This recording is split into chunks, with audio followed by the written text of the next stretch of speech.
Hello everyone, good morning. আমি সৌমি আর আমার চ্যানেলের আরও একটি নতুন ব্লগে আপনাদের সবাইকে স্বাগত।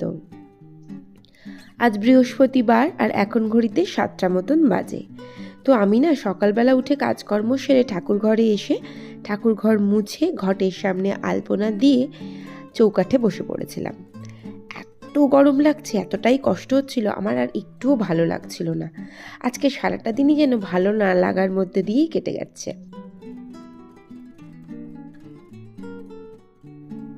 বারবার এক কথা বলতে ভালো লাগে না, তবে এটা সত্যি কথা, এতটাই গরম পড়েছে আমার আজকে একটুও ইচ্ছাই করছিল না যে ব্লগ রেডি করি। তারপর ভাবলাম দুধ ছাতা একেই তো ভিউ হয় না, তারপর না হয় ভাবলাম করি। তো পুজো দেওয়া শুরু করলাম। মায়ের বাড়িতে একরকম করে লক্ষ্মী পুজো করতাম বৃহস্পতিবারের, আর শ্বশুরবাড়ি এসে শিখেছি আর একরকম। দুটোই বেশ ভালো লাগে, তবে শ্বশুরবাড়ির রুলসটা আমি এখানে ফলো করি। আর কিছু কিছু ক্ষেত্রে যখন মনে হয় না মায়ের বাড়ির মতন করে করবো, তখন সেরকম করি। তো যাই হোক, পুজো আচ্ছাটা সুন্দর করে কমপ্লিট করে নিচ্ছিলাম।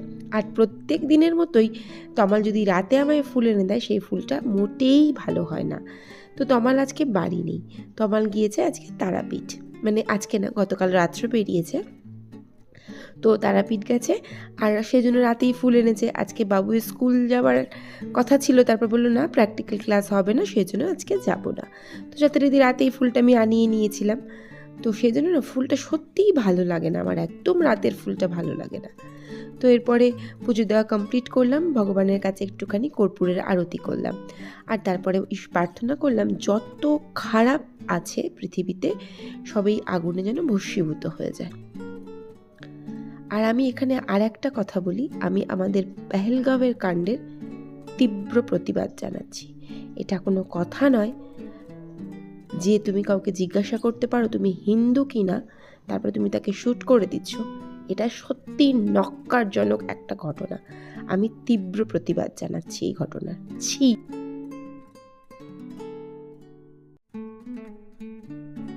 ছোটোর থেকে বড় হয়েছি এটা শিখে যে সন্ত্রাসের ধর্ম হয় না, সন্ত্রাসবাদীদের ধর্ম হয় না, তারা সন্ত্রাসবাদী। তবে আজকে এটা প্রমাণিত যে তাকে জিজ্ঞাসা করা হচ্ছে সে হিন্দু কিনা, তারপর তাকে শ্যুট করে দেওয়া হচ্ছে। এটা ঠিক না, একদম গ্রহণযোগ্য নয় এটা। যাই হোক, সকালের পুজো আচ্ছা কমপ্লিট করলাম, একটু প্রসাদের ভগবানকে সন্দেশ দিয়েছিলাম, সেটা খেলাম। আর আজকে তমাল যেহেতু ছিল না, সেজন্য আমি আর বাবুই বড় ঘরে শুয়েছিলাম, আর এই ঘরটা গোছানোই ছিল। তো একটুখানি চা করেছিল বাবুই, সরি চা না, কফি করেছিল, কারণ গতকাল থেকে দুধ নেই আমার ঘরে। আমি তো গুঁড়ো দুধ খুব একটা রাখি না বাড়িতে, আর কালকে গোবিন্দদা দুধ দিয়ে যায়নি যথারীতি। বাড়িতে যদি মানুষজন এসে যেত তাহলে একেবারে মান সম্মান হানি হয়ে যেত আমার, কী আর করবো। তো সকালবেলা 1 কাপ করে কফি খেয়েছি, বাবুই বানিয়েছিল কফি, আর সেটা খেয়ে এসে পড়লাম কাজে। এই ঘরে বিছানা বাবুই তুলে দেয়নি, এত বদমাই ছেলে। তো আমাকেই বিছানাটা তুলতে হলো, এসে বিছানাপত্র গুছিয়ে তুললাম। তারপরে না বেশ অনেক দিন ধরে ড্রেসিং টেবিলটা ঝাড়াঝুড়া করা হয়নি, ওই কোনো রকম উপর উপর একটু সরিয়ে সারিয়ে করে দিতাম। তবে আজকে ভাবলাম একটু ভালো করে ড্রেসিং টেবিলটা পরিষ্কার করে নিই। বেশ বেশ ধুলো পড়েছিল ড্রেসিং টেবিলটার ওপরে।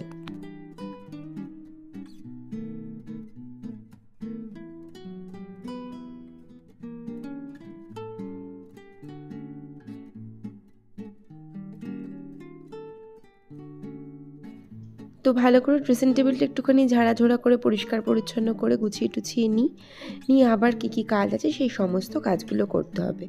2টো ফ্যান চলছিল ঘরে, তাতেও কিন্তু মারাত্মক গরম লাগছে, মানে নেওয়াই যাচ্ছে না, হঠাৎ করে এতটাই যেন গরম পড়েছে। তো ভালো করে একটু পরিষ্কার করে, ওই যে বললাম বড্ড ধুলো পড়েছে, সেই ধুলোগুলো খুব ভালো করে না ঝেড়ে নিলে না আমার এটা যদি প্রায় বহুদিন চলতে থাকে তাহলে ড্রেসিং টেবিলের পলিশটাই নষ্ট হয়ে যায়, আমার যেন এটা পার্সোনালি মনে হয়। তো ড্রেসিং টেবিলটা খুব ভালো করে গুছিয়ে নিলাম। আর গতকালকে দুপুরের দিকেই না আমি সমস্ত ইনডোর প্লান্টগুলো বাইরে বার করে দিয়েছিলাম, একটু রোদ লেগেছে সবার গায়ে, আর সন্ধেবেলায় ভালো করে গাছে জল দিয়ে দিয়েছিলাম। তো আজকে সেই গাছগুলো সব ঘরে তুলে দেবো ভাবলাম। তো সেগুলোকে না সব একটা একটা করে ঘরে তুলে দিয়েছিলাম, আর এই স্ট্যান্ডগুলোতেও তো ধুলো পড়ে না, সেগুলো খুব ভালো করে একটুখানি ঝেড়ে দিচ্ছিলাম।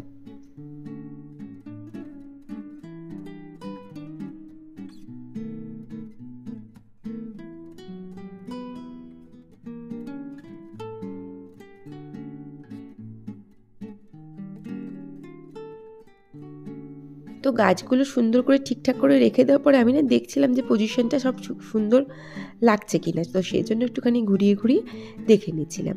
আর তারপরে তো এই ছবিটা আমার ভীষণ প্রিয় আমার ঘরে। এগুলো তো না বেশ ধুলো পড়েছিল, 2-4 দিন হয়ে গেছে, এগুলো আমি ঝাড়াঝোড়া করতেই পারিনি। তো সব ভালো করে ঝেড়ে পরিষ্কার করে দিচ্ছিলাম।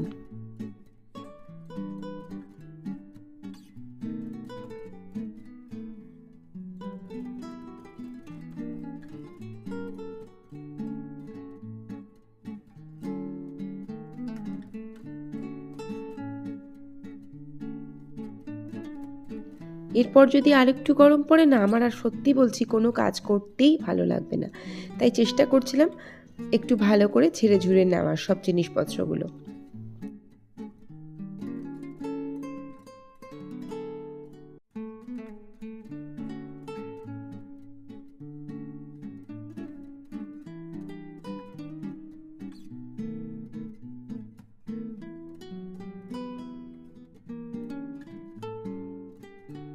তো বেডরুমটা মোটামুটি গুছিয়ে টুছিয়ে দিয়েছিলাম, দিয়ে চলে এলাম আমি ওই যে বললাম সব গাছগুলো বার করে দিয়েছিলাম। তো আমি চলে এলাম এই ডাইনিংয়ের এই গাছগুলো সব সুন্দর করে গুছিয়ে টুছিয়ে রেখে দিতে। আর এই গাছটা না বুঝতেই পারছিলাম না ঠিক কীভাবে রাখলে দেখতে ভালো লাগবে। একবার এদিকে ঘোরাচ্ছি, একবার ওদিকে ঘোরাচ্ছি।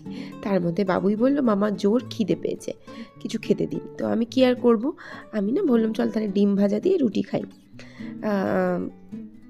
প্রথমে বলে পরোটা খাবো, বাইরে আছি বাবা বড্ড গরম পড়েছে, এখন আর বাইরে বেরোসো না, পরোটা খাবারও দরকার নেই, আমি তো গতকালই তোকে স্কুলে টিফিন করে দিয়েছিলাম। তো বলো ঠিক আছে তাহলে ডিম ভাজা আর রুটি খেয়ে নেবো। তো সেই জন্য না আমি ওর সাথেই বকবক করতে করতে ডিমগুলো একটু ফাটিয়ে নিচ্ছিলাম।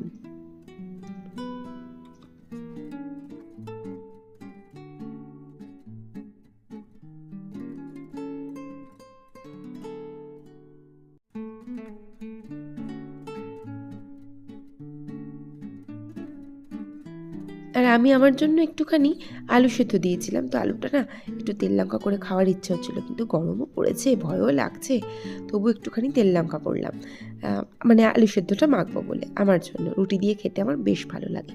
আর এই যে বাবুর সাথে বকবক করছিলাম না, সেই চক্করে ডিমে না দিয়েছি পেঁয়াজ আর না দিয়েছি কাঁচা লঙ্কা, পুরো ভুলে গেছি। বাবুই বলছে মামা দিলেন না, আজ ভুলে গেছি বাবা, মনে নেই। তো যাই হোক কোনো রকমে ওকে ডিমটা আমি ভেজে দিচ্ছিলাম, খারাপ হয়নি। একটুখানি গোলমরিচ দিয়ে দিলাম, তারপর ভাবলাম চিলি ফ্লেক্সের দরকার নেই, একটু গোলমরিচই দিই। তো গোলমরিচ দিয়ে ডিমটাকে সুন্দর করে ভেজে দিলাম। আর ও আমাকে বলছে যে মাম্মা আপনি কি একটু খাবেন? যে না আমি খাবো না, তুই খা ডিম। বলো না না আমি একটু বেশি খাই, আপনি না হয় একটু কম খান। আজকাল ডিম খেতে আমার সত্যিই বলছি একদম, বিশেষ করে ভাজা ডিম। আমি ছোটোর থেকেই ডিম খাই না, তবে কিছুদিন যাবৎ খাওয়া সত্ত্বেও ডিমের সাদা অংশটা খেতে পারলেও কুসুমটা একদম খেতে পারি না, তাই ডিম ভাজা খেতেও খুব একটা আমি ভালোবাসি না। তো ওকে দিয়ে দিলাম, উনি বসে গেলেন খেতে, আর আমিও বসে গেলাম আমার রুটিটা নিয়ে।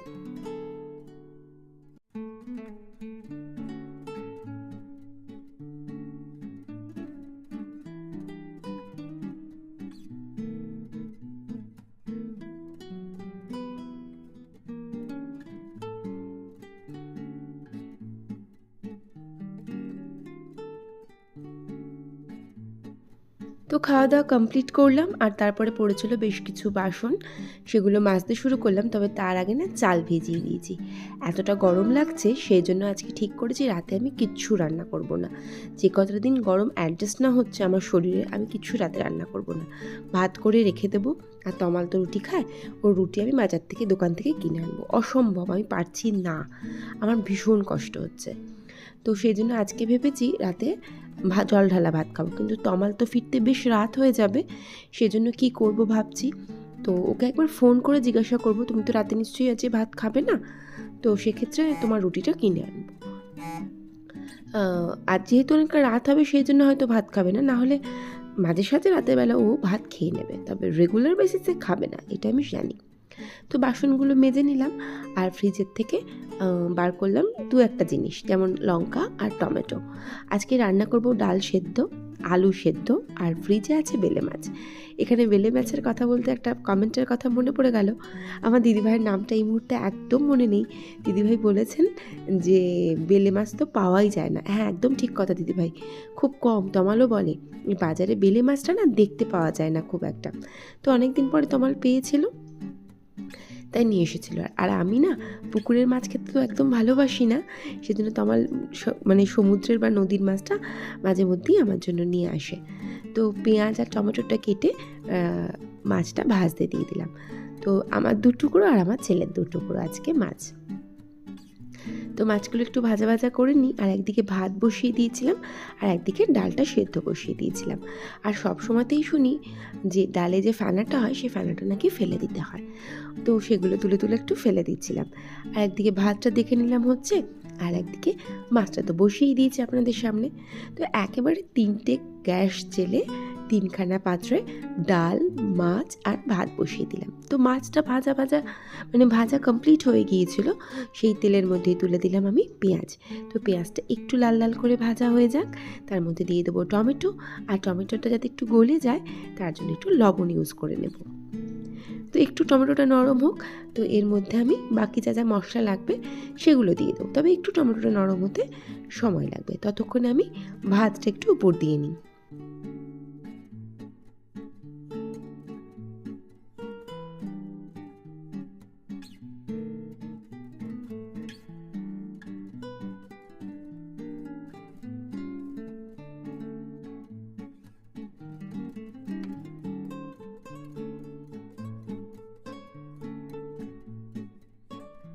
ভাতটা উপর দিয়ে নিলাম, আর এদিকে টমেটোটা একটু নরম হয়ে গেছে, পেঁয়াজটা আর একটু ভাজা হয়ে গেছে। এর মধ্যে মশলাই দিলাম আমি একটু লঙ্কা গুঁড়ো, একটু হলুদ গুঁড়ো, আর একটা দিলাম কাঁচা লঙ্কা। ঠিক আছে, আর এরপরে আমি একটু লবণ মিষ্টি দিয়ে নিয়েছিলাম, দিয়ে ভালো করে কষিয়ে জল ঢেলে মাছগুলো তুলে দিলাম।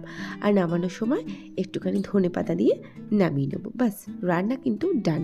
তো একটুখানি গ্যাসটা তো ভালো করে পরিষ্কার করে নিতে হবে, সেজন্য গ্যাসটাকে না সাবান দিয়ে, মানে গ্যাস ওভেন কাউন্টারটা খুব ভালো করে সাবান দিয়ে পরিষ্কার করে নিচ্ছিলাম। আর ওই যে বললাম একটুখানি আলু সেদ্ধ মাখবো, আর হচ্ছে ডাল সেদ্ধ। ডালটা তো লঙ্কা দিয়ে, তেল দিয়ে আর লবণ দিয়ে সেদ্ধ করে নিয়েছিলাম, যেটা ভীষণ ভালো খেতে লাগে, বাবুই খুব ভালো খায়। আর আলুটা কাঁচা লঙ্কা আর পেঁয়াজ কুচি দিয়ে মেখে নেব।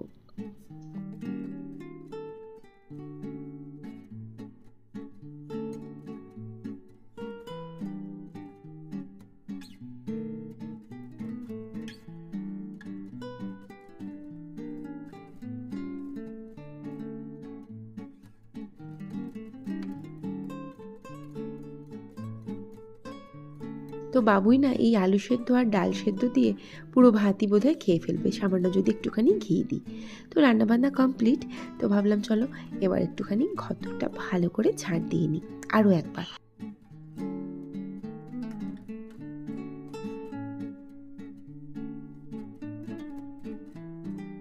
মানে সকালে যেহেতু ঝাড় দিয়ে মোছা হয়ে গিয়েছিল, সেই জন্য বললাম আরও একবার। তো ঘরদোর গোছানো একদম কমপ্লিট, রান্নাবান্না কমপ্লিট, সব কিছু একদম পরিপাটি করে পরিষ্কার পরিচ্ছন্ন করে নিয়েছি। ওই যে বলে আমরা বেকার, আমাদের কোনো কাজ থাকে না। না না, আমরা বেকার নই, আমাদের কিন্তু সত্যিই সংসারে অনেকটা কাজ থাকে। আমরা যদি এই কাজগুলো না করি না, সংসার একেবারে অচল হয়ে পড়বে। এটা তো সামান্য একটা ঘর ছিল, খুব সুন্দর করে পরিপাটি করে গুছিয়ে আমি এটাকে সুন্দর একটা সংসার করার চেষ্টা করেছি আর কি। তো ঘরদোর গুছিয়ে না চলে এলাম আমি এই ঘরে। বিছানাটা গুছিয়ে রেখেছিলাম, আর বিছানা জামা কাপড়গুলো অনেকক্ষণ আগে গুছিয়ে রেখে গিয়েছিলাম। এবার এগুলো সব ওয়ার্ড্রোবের মধ্যে ভরে দিয়ে নিজে একটু ফ্রেশ হয়ে নেব, আর তারপরে একটুখানি শান্তিতে শোবো। তারপরে আছে খাওয়া দাওয়া, ঢের দেরি। তো আপাতত সব জিনিসপত্রগুলো ওয়ার্ড্রোবের মধ্যে ভরে দিই, আমার জায়গায় আমারটা, তমালের জায়গায় তমালেরটা, বাবুয়ের জায়গায়, সব প্রত্যেকটা জায়গায় জায়গায় জিনিসপত্রগুলো রেখে দিই।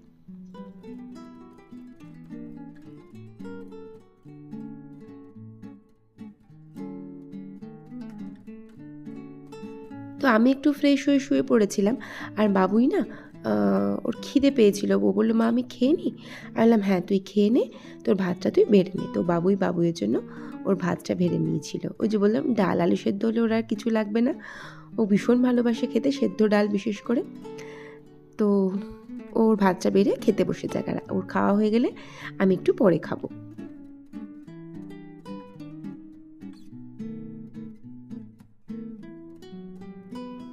তো ব্লগটা আমি আজকে এখানেই শেষ করলাম।